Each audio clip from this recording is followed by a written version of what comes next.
Welcome to In the Clutch. I'm Joe. I'm Joe. Actually, I guess apparently I'm a ping pong diva. I heard that. I Yeah. saw that today. Congratulations. Are you a diva of anything? I'm a softball diva, probably. Softball I diva? talk a lot of trash about how I could throw all these weird pitches, like the knuckle, the reverse spin, the forward I've caught a spin. knuckle from you. Yeah, no, it's Yeah. legit. Don't get me wrong. You can throw a It's knuckle. legit. It's legit. Yeah.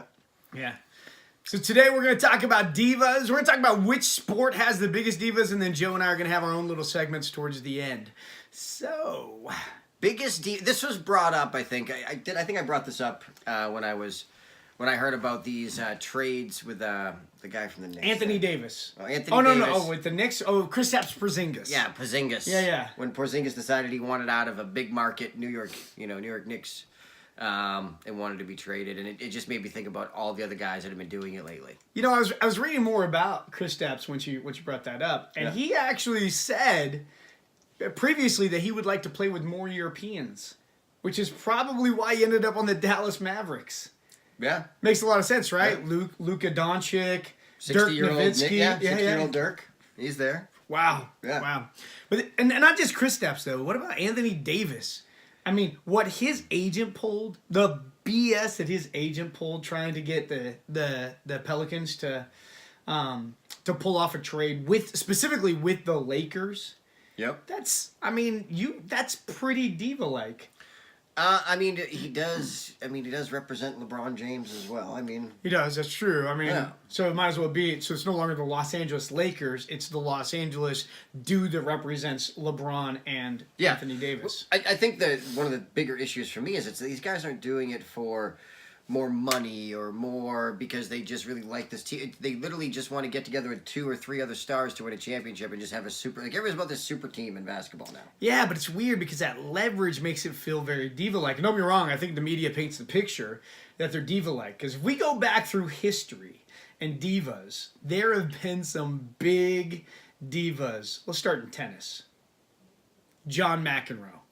Yeah, he's the biggest diva. Yeah, The biggest diva on the planet. That dude would tell off any judge, any umpire, anytime. Didn't care anything about anything. John McEnroe. Yeah, but his diva-ness, if that's a word now, was even actually kind of comical. It was. You know what I mean? It was entertaining. Fun, right. Well, and I think that there are entertaining divas. Like when I was talking to my wife today about what we were going to be doing, she's like, "Oh, well, what about Dennis Rodman and all his hair, and what about Ron Artest?" Well, she didn't say Ron Artest. She's like, "What about that guy named Meta World Peace?" And I'm like, "Yeah, that's diva-like." Or the guy that bit off the dude's ear. Those are her words. And I'm like, Mike Tyson. I'm not even sure if he was a diva though. Yeah, but you know who is in boxing? Because I think we got to bring this up. How about George Foreman? That dude named all of his kids. He has like 3,000 kids. All of them are named George or Georgia. Georgina. Oh, there's a Georgina in there. Georgina. Oh, okay, sorry. George or Georgina. Georgina. Yeah. Wow. Yeah. I don't even know if that's diva for me. Like, No? No. Like, he took off. All that stuff was quiet. He took off for a long time from boxing. He was, did. you know what I mean? No, man. Like the cornerbacks and wide receivers now in age, I feel like the bigger talkers in NFL. I feel like that's the divas of football. Yep. Mm-hmm. You know? And I don't even mind some of that divaness in football. Like, What's entertaining? right, it's entertaining. I'm just talking about the aspects of these guys just controlling the sport. Like, these basketball players just control the sport. They control the owners. They get to decide, like, I just don't want to play for you. Well, they're not the only ones, though. They're not the only ones. But you're right, they're doing that. Yeah. But that's not the only sport. Major League Baseball right now with Bryce Harper and Manny Machado, there are only a few select teams that they will go to. And that's it. The rest are already out. They were out before even any kind of negotiations were put out on the table or anything. I wonder if that's just because of money, though. Like, I feel like, because it's not because of anything else. It looks like Manny Machado might sign with the Padres. That's not because that's a great market or that's a great team. It's because they can offer him a lot of money. They can. If those other teams had money, I'm sure they'd go there as well. There's a lot of teams out there that have a lot of money. Last year, all 30 Major League Baseball teams were profitable. First time. Yes. But doesn't mean they spend money. They want to spend $250 million on a player. Okay, let's put it in this perspective then. With a Bryce Harper or Manny Machado, the amount of revenue that you generate just off their jersey sales and the fact that you're going to sell tens of thousands or more tickets, seats, then you fill more seats. I mean, that's got to be worth the $30 million a year investment by itself. Even if you don't have the money. If you're the Twins or the Mariners or the Reds or whoever, you still, I mean, that's an investment that you're making into some revenue that you're going to generate for sure. Yeah. I'm not even sure if I think that's diva, and I think it's been getting hyped both ways. Like everybody's talking about like these teams, like or like Major League Baseball's broken. It's not broken. This team, I mean, the Nationals offered Bryce Harper money. He turned it down. True. It's not baseball's fault. Right. Right? And if the players want to continue to wait, fine, wait. I just wish the teams would just go out and start signing other people for less money, and then eventually be like, well, screw you. You didn't sign. Well, and here's the other thing, too, is we don't get all the information. Like, there's no way that we have all the information on this. We don't know who's actually offered what and who's done what, because people keep things close to the vest. Yeah. You know, so you have all these people. You have John Heyman out there, and you have, Rosenberg, and all these Major League Baseball writers and analysts that all have their own opinion on this, but really nobody knows what's going on until it actually happens. And then all right, divas though, because that's really what our topic is today. I think that the biggest sport with the biggest divas is the NFL. No.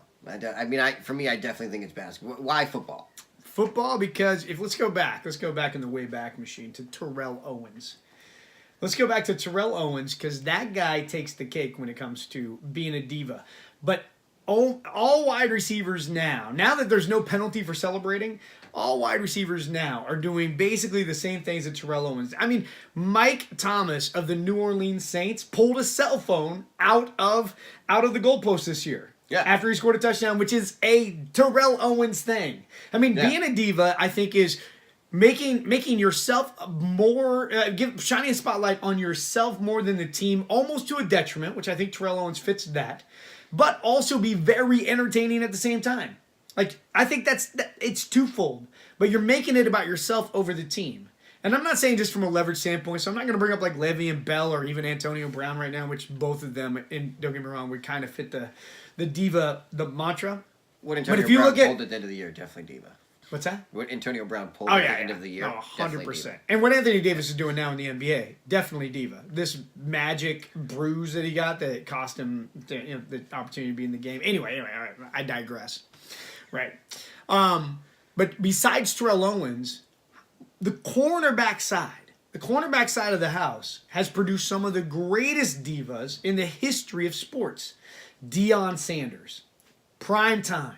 This guy had his own special. Like, it was all about him. Don't get me wrong. Very entertaining. The talent was definitely there. But when he played for the Falcons and he played for the Cowboys, it was all about him. And the Niners. And the Niners. It was all about him, not about the team, essentially. I mean, don't get me wrong. The teams also, but it was mostly about them. And then I'm going to bring him up, even though it's going to hurt some people. I think another giant diva Richard Sherman. Yeah, you know what's funny about Richard Sherman, though? That divaness died out as quickly as it came up. That's because he could no longer walk the walk. Right, that's what I mean. Once he could no longer walk the walk, and he still chatted it up, it meant nothing. It became nothing. Yeah, it was still pretty epic when he was at the top. When the Seahawks were the top defense, when he was yelling at Brady, we're a team, you're a player, like, that stuff was fun. You mad, bro? You mad, bro? You mad, bro? That stuff was fun. Yeah. He tore his Achilles. He's not good anymore. He doesn't talk. It's over. Right. You know what I mean? But that's just entertainment. And it is entertaining, but there were times. I mean, Sherman made it when he got injured, when he tore his Achilles last year. He made it all about him. I mean, even and there was a whole slew of folks that went down that path too with the Seattle Seahawks. I mean, we're talking.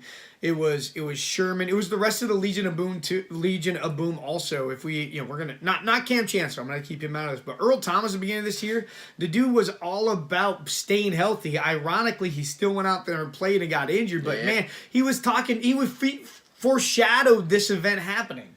But it was the point. He's like, you need to pay me. I'm not on any guaranteed money. You need to pay me. Now I understand why Le'Veon Bell did what he did. I get it. I understand it. I don't think it's diva-ish at all. I feel like, in the NFL, you do not get a lot of guaranteed money. It's a very, very intense sport. You got to hold out. Guy touches the ball 300 times a year. It's a great example of somebody who put themselves as a higher priority than the team, and that goes against team sports. But there is a business. This is a business as well. This isn't high school or college. Like at some point, you got. I mean, what if Le'Veon Bell came out and tore his ACL really bad, and then nobody wanted him? See, that's the problem. This is what I see is the problem, right? Because Le'Veon Bell puts in, and you're right. You know, he has to think about it from his perspective and all that stuff. And I get that. It is entirely possible that he goes the entire season without getting injured and performs really well, and then earns that $26 million a year contract next year, or whatever, right? But instead, what ends up happening is he is out for the season, or he chooses to be out for the season. But what is that? What's the message to James Connors? What's the message to all the other journeyman running backs that are out there that weren't blessed with this amazing talent or the ability, the elite ability that he has? What happens when Saquon Barkley hits his final year? What happens when Todd Gurley, if that guy ever figures out how to play football again, what happens when he hits his final year? Alvin Kamara, what happens when he hits his final year? Is this now the new norm? Is that the best running backs in the NFL are going to take off their last season? Well, I think it is, unless I have a really good solution. Okay, I'm all ears. Let's get rid of the franchise tag. Yeah. Whoa! All of a sudden, these guys would have to get paid. Because at the end of their contract, their team's going to be like, well, we're either going to give you 5 years or $70 million guaranteed, or somebody else is going to. But the reason these guys hold out is they keep getting franchise tagged for 1 year. Well, and a lot can happen to you in 1 year in football. The irony about the franchise tag is it was more of an option for the players than it was for the team. Don't get me wrong, the team got to hold on to the player for an additional year, but it was so that the player could get paid. And it was actually to avoid holdouts, which is ironic. Yeah, now it is. Right. Yeah. Right. Yeah, it's crazy. So, which sport do you think is the I mean, I think nowadays it is basketball. Yeah. And for me, it's just I don't look as diva as entertainment. I look as diva as like is just bad. Just like the whole. I mean, I'm not even a big NBA fan. I like watching college basketball more than NBA nowadays, and that wasn't the case back in the '90s. Yeah. I used to love watching basketball, but you knew when the Bulls were playing the Knicks, you know it was Jordan versus Ewing. You knew when the Rockets were going, there's loyalty. There was, people came in the league, and whoever they were drafted by, they tried to be good. They tried to represent. Now you just are like, oh, I want to go play with those two players. Hey, you want to come? Sweet, let's go to that team. Yeah, that's a good point. I mean, that's a valid point. I mean, I really can't argue against that because I think the NBA is full of a bunch of divas. I mean, and it doesn't matter. LeBron James, Russell Westbrook, Kyrie Irving. I mean, the list goes on and on about players that are trying to leverage situations in order to get their best friends or who they think is talented, their big three together to play. Yep. So, and I definitely think from a leverage standpoint that's the case. But when it comes to entertainment, the entertainment side of divas, NFL. It's definitely the NFL. And it's the defensive players. Yeah. Probably. Oh, yeah. You know what I mean? Definitely, because they're the trash talkers. Right, they are. I mean, come on. How fun is it to watch an NFL game knowing that when somebody gets a personal foul, that they're not the initiator? Most likely it's an offensive lineman that gets that personal foul flag because of some trash talk that the defensive player is given, right? Yeah. Yeah. No. It's definitely the NFL. But I do, and I didn't mention, I'm saving it towards the end, but I think the biggest diva in sports history, in my opinion, we'll hear what yours is in a second. The biggest diva in sports history, Alex Rodriguez. Because that guy, in his contract with the Texas Rangers, had to have his own office, his own plane. He had to have specific times that he could practice. And just crazy things that would go on in this giant contract that he signed for $250 million for 10 years with the Texas Rangers. And and then everything that he's done, he's dated Madonna. He's now with J-Lo. I mean, she's hot. Yeah. She's 50. What a diva he is. Yeah. Diva. And I would also say that throughout time, he's also been entertaining as well.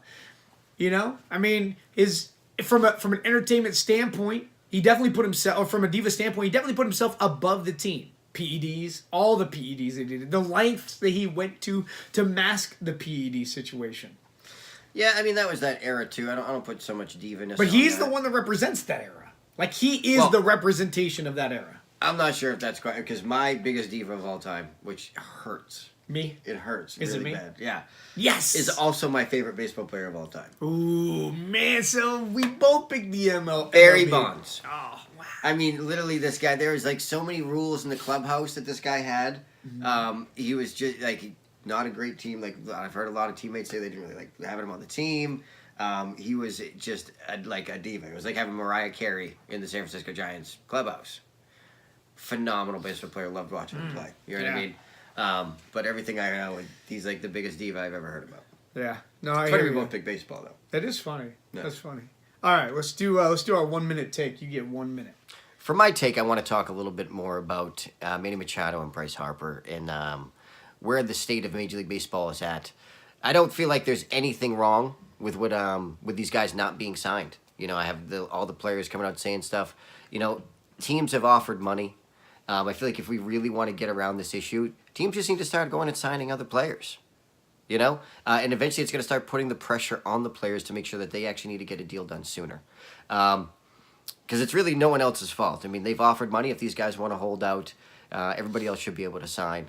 But I don't really feel like it's that big of an issue for Major League Baseball or the players. But we need to start putting more pressure on the players if these teams don't want to be signing that type of money.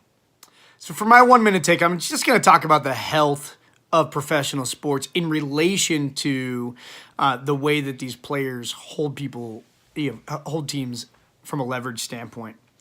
And I think what gets lost here, the people that lose out is us, the fans. You know, we're the ones that lose out, whether it's an Anthony Davis trying to trade, all the New Orleans fans, all the New York Knicks fans that put a lot of hope in Kristaps Porzingis. All the Steelers fans that really lost a little bit of faith in the NFL with Le'Veon Bell's holdout, and really an elite team that should have gone further. And Antonio Brown's current situation and demanding to be traded now. I just think it's the fans that lose out. And here's what's really sad about the whole thing is we literally don't do anything about it. There's nothing that we can do about it. And unless we continue to raise our voice about it in protest of the stupidness that is that part of the business. Because it's our money that they're competing for. It's your money that they're competing for. And in the end, loyalty has to play something. Understanding that you're an entertainer has to be part of it. And that it's my money that you're competing for, that has to be part of it too. So that's my take. Welcome to In the Clutch. I'm Joe. I'm Joe. And